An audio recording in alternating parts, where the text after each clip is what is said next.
27 years old, I left a very demanding job in management consulting for a job that was even more demanding, teaching. I went to teach 7th graders math in the New York City public schools.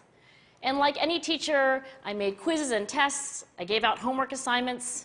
When the work came back, I calculated grades. What struck me was that IQ was not the only difference between my best and my worst students. Some of my strongest performers did not have stratospheric IQ scores. Some of my smartest kids weren't doing so well. And that got me thinking.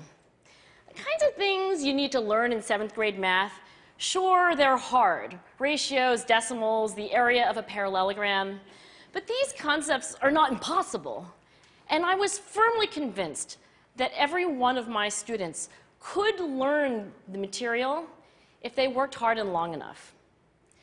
After several more years of teaching, I came to the conclusion that what we need in education is a much better understanding of students and learning from a motivational perspective, from a psychological perspective.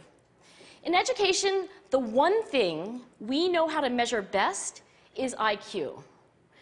But what if doing well in school and in life depends on much more than your ability to learn quickly and easily? So I left the classroom and I went to graduate school to become a psychologist. I started studying kids and adults in all kinds of super challenging settings. And in every study, my question was, who is successful here and why? My research team and I went to West Point Military Academy. We tried to predict which cadets would stay in military training and which would drop out. We went to the National Spelling Bee and tried to predict which children would advance farthest in competition. We studied rookie teachers working in really tough neighborhoods, asking which teachers are still going to be here in teaching by the end of the school year. And of those, who will be the most effective at improving learning outcomes for their students? We partnered with private companies asking which of these salespeople is going to keep their jobs and who's going to earn the most money. In all those very different contexts, one characteristic emerged as a significant predictor of success. And it wasn't social intelligence, it wasn't good looks, physical health, and it wasn't IQ. It was grit. Grit is passion and perseverance for very long-term goals. Grit is having stamina.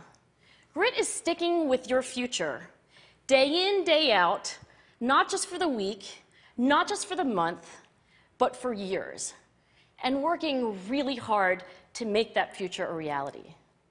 Grit is living life like it's a marathon, not a sprint. A few years ago, I started studying grit in the Chicago public schools.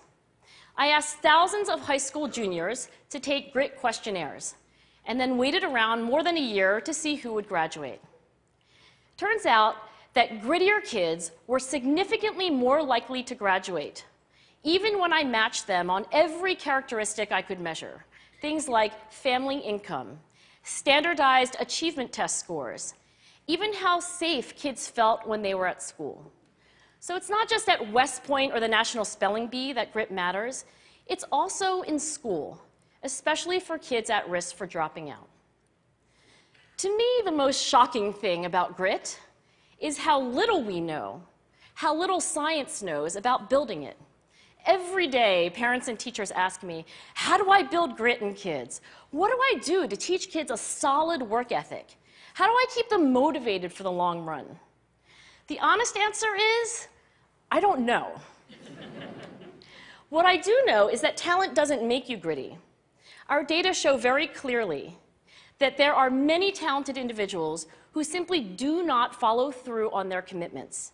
In fact, in our data, grit is usually unrelated or even inversely related to measures of talent. So far, the best idea I've heard about building grit in kids is something called growth mindset. This is an idea developed at Stanford University by Carol Dweck, and it is the belief that the ability to learn is not fixed, that it can change with your effort. Dr. Dweck has shown that when kids read and learn about the brain and how it changes and grows in response to challenge, they're much more likely to persevere when they fail because they don't believe that failure is a permanent condition. So growth mindset is a great idea for building grit, but we need more. And that's where I'm going to end my remarks, because that's where we are. That's the work that stands before us. We need to take our best ideas, our strongest intuitions, and we need to test them.